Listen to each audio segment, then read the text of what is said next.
I did not enter the courtroom like a ghost from the past. I entered like a verdict long overdue. The oak doors creaked open as I stepped inside, every head turning in slow motion. It was a fraud case being tried that morning, nothing out of the ordinary, until Judge Clyde Harrison looked up from his bench and saw me. His hand froze midair. His gavel slipped from his fingers and hit the floor with a hollow crack. A ripple of confusion spread through the room.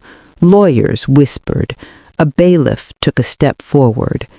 Clyde's skin turned the color of ash. "Alma," he mouthed silently, as if saying my name aloud would summon his judgment.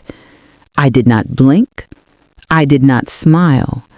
I simply said, loud enough for every soul in that courtroom to hear, "I am here to correct a verdict you gave 42 years ago." Gasps swept the room like wind in a church. Clyde gripped the bench as if the wood might save him from drowning. He knew exactly which verdict I meant. Before I go any further, let me pause for a moment to thank each and every one of you who has been supporting my channel. To those returning, you are the reason I keep telling these stories. To those watching for the first time, I would be honored if you hit that subscribe button and stay with me. Your likes and comments are the fuel that keeps this story-burning engine alive, so please tell me what you think so far. Would you have spoken up like I did? Now, back to the moment the past rose from its grave. Most people in that courtroom knew Clyde Harrison as an honorable man, a fair judge, a pillar of Michigan society.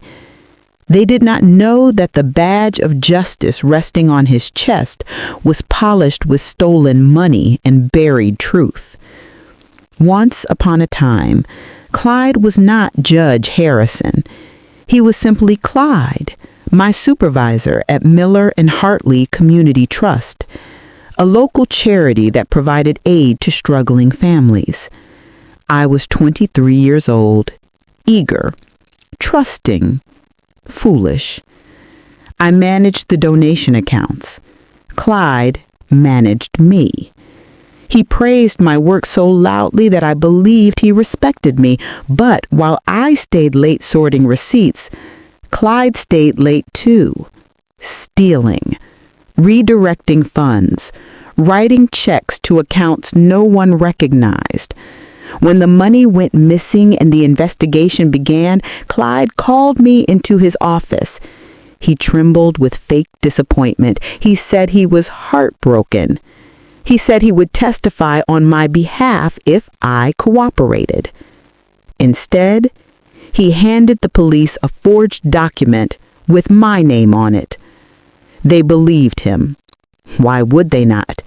He was calm. I was hysterical. He walked free with glowing references. I walked into the fire of disgrace and never came out the same. And now, here we were, 42 years later, judge and criminal, standing in reverse. I watched him swallow hard. He tried to speak, but his voice cracked. "Bailiff, remove her." The bailiff took one step toward me. I raised my hand. "Do that, and this entire room will know what you did to keep that robe clean." He froze mid-step. Clyde's eyes widened, because he knew I did not come empty-handed. He just did not know who else I had brought with me. Silence spread through the courtroom like poison. The bailiff hesitated, glancing between Clyde and me. He wanted an order. Clyde could not give one. His lips were trembling. I took another step forward. I am not here alone, I announced. A rustle of confusion swept across the gallery. Some leaned forward, others exchanged whispers, but my eyes were fixed on Clyde. His gaze flickered toward the courtroom doors, expecting officers, perhaps reporters, but he did not expect who walked in next. Norma Fisher, 70 years old, hair silver, shoulders bent, the kind of woman people overlook. But to Clyde, she was a ghost with teeth. He must have thought she was dead. He probably prayed for it. After all, Norma was his former bookkeeper, the only other person who knew exactly how much money he had stolen. She walked straight to me and placed a worn leather folder in my hands. Her voice, soft but steady, filled the room. Everything is in there. Every transfer, every signed document, every lie. The gallery gasped. A woman clutched her pearls. A man whispered, "Is this real?" Clyde slammed his fist on the bench, finally finding his voice. "This is out of order!" I smiled. So was my trial. Let me take you back to the day my life ended. The investigation at Miller and Hartley Community Trust moved fast. Checks were missing, records manipulated, suspicion grew. One morning, I arrived at work to find two officers waiting. "Alma Fisher?" they asked. I nodded. They read me my rights in front of everyone, volunteers, donors, even little children waiting with their mothers in the lobby. I kept shouting, "I did not do this," but they looked at me like I was filth. Clyde? He emerged from his office with a perfect display of sorrow. He even held a hand over his heart as he said, "I trusted her." They searched my home. They found checks hidden in my drawer. Planted. They interrogated me for hours. They offered me a deal: confess, pay a fine, walk away quietly. I refused. So they ruined me. The newspapers printed my name with the headline, "Local woman steals from the poor." The neighborhood children avoided me. Church members stopped greeting me. Employers tore up my applications. I lost my job, my home, my engagement, my faith in people. And Clyde? He moved to another city, reinvented himself, became a lawyer, built a career on lies and stolen charity money, until eventually he became a judge. Back in the courtroom, Clyde was breathing heavily. His forehead glistened with sweat. "You think this little act will undo history?" he snarled. "No," I replied softly. "It will correct it." The prosecutor, who had remained silent until now, finally stood. "Your Honor, I request an immediate recess. We need to review this material." Clyde hesitated, torn between survival and escape. "Request denied," he snapped. "This woman is trespassing. Escort her out." But before the bailiff could move again, someone else stood up. A man in the front row, tall, stern, with a sheriff's star on his vest. "Touch her," he warned, "and I will place you under immediate suspicion." Clyde's knees buckled, because that sheriff was my nephew, the one who used to visit me in prison, the only one who believed me. I turned to the judge's bench. "It is over, Clyde." He shook his head slowly, more in fear than denial. But I had not even played my final card yet. Because the truth was not just hidden in papers and memories. There was someone else who had been waiting even longer than I had. Clyde's hands were gripping the bench so tightly that his knuckles turned bone white. For a moment, I thought he might faint, or flee, or beg. But instead, he attempted to regain control. "Court is adjourned," he declared, slamming the gavel. No one moved. He struck it again, louder, desperate. "I said, sit down, Clyde." The entire court gasped, because it was not me who spoke. It was Phyllis, my sister. 80 years old, frail frame, sharp tongue, eyes that had seen both heaven and hell. She rose from the second row like a judge ascending to her rightful seat. "You will not walk away from this," she said, voice echoing through the chamber. "Not this time." Clyde stared at her as if he had seen the devil himself. "Phyllis, I thought you were living in Florida." "Florida?" she scoffed. "I have lived in shame."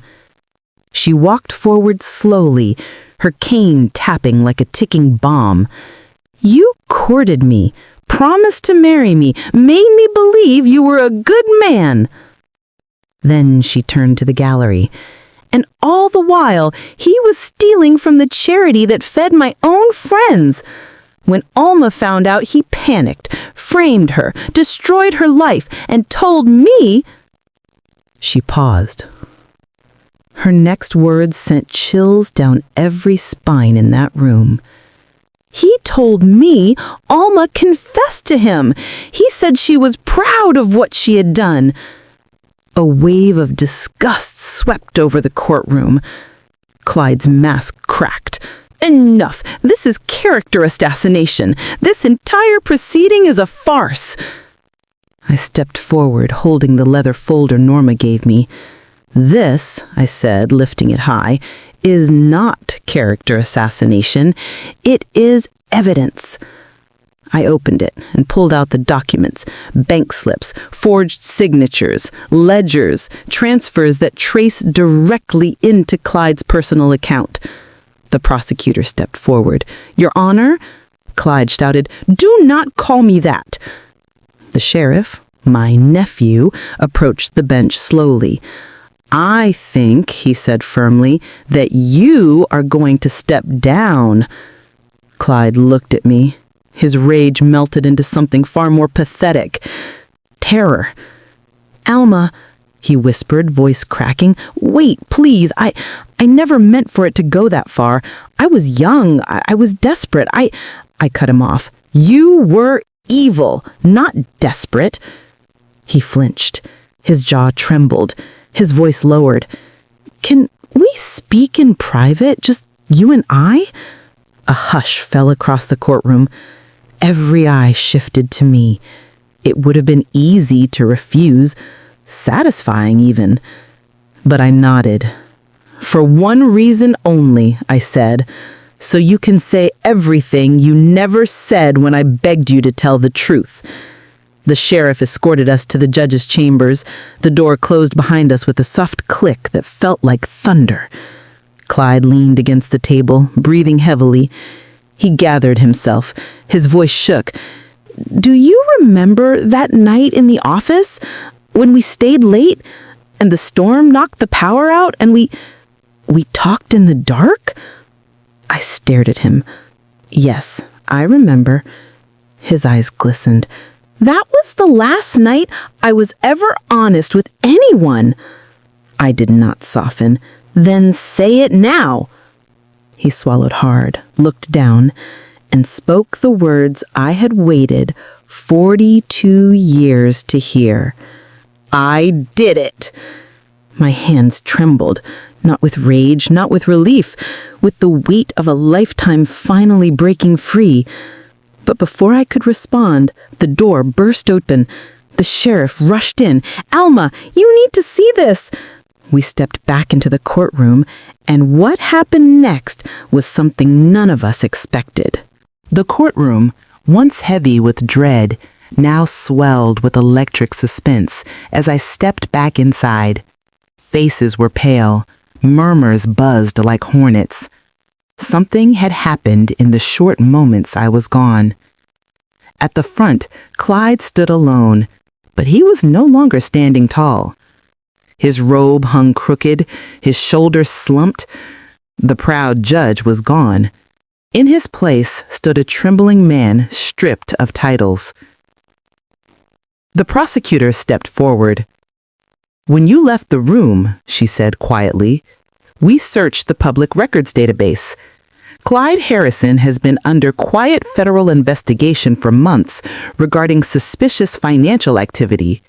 Your testimony and documents," she nodded toward the leather folder still clutched in my hands, "were the final nail."